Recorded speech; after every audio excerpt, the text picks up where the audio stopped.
Have you ever told someone, I'm fine, when really you weren't?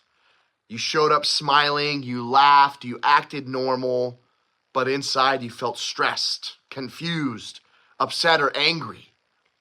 Most of us learn how to look okay on the outside, even when something feels off on the inside of us. And that's exactly what I feel this story is about. There was a man named Nicodemus. He was smart, respected. He knew a lot about God. Everyone probably thought that this guy had it all together. He had it all figured out. But one night, he went to talk to Jesus. Notice that he didn't go during the day in front of everybody. He went at night, which I feel tells us something important. Even people who look like they have it all together, like they know all the answers, sometimes have questions inside that they're struggling with. And Jesus tells him something surprising. He says, you must be born again.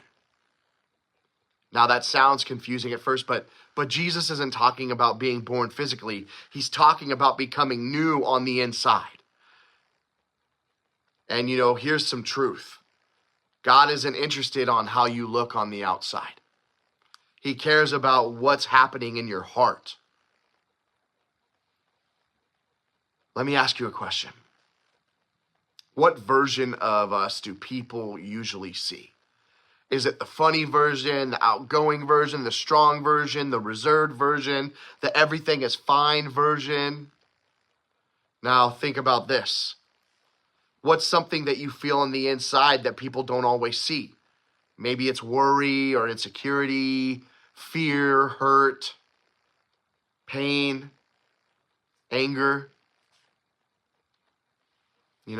That stuff doesn't have to stick. It doesn't have to travel with us all the time. And here's some good news. Jesus isn't afraid of those emotions. He's not afraid of those parts of you.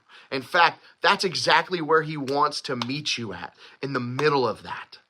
John 3:16 says that, for God so loved the world that he gave his only son. God doesn't just love the perfect version of you.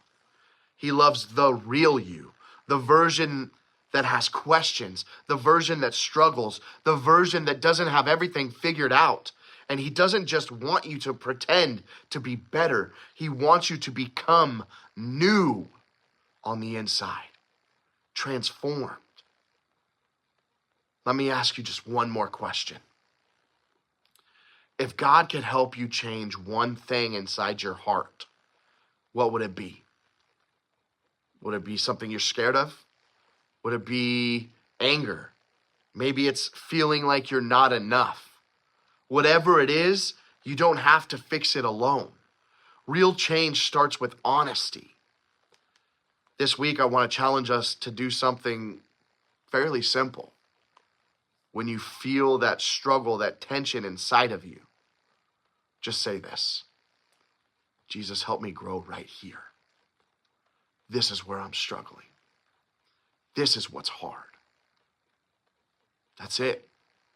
You don't have to be perfect. You don't have to know the right words in the right order. You just have to be honest.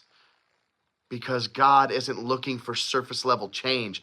He wants to change your heart. And that's where real life begins. Have a beautiful week, everybody.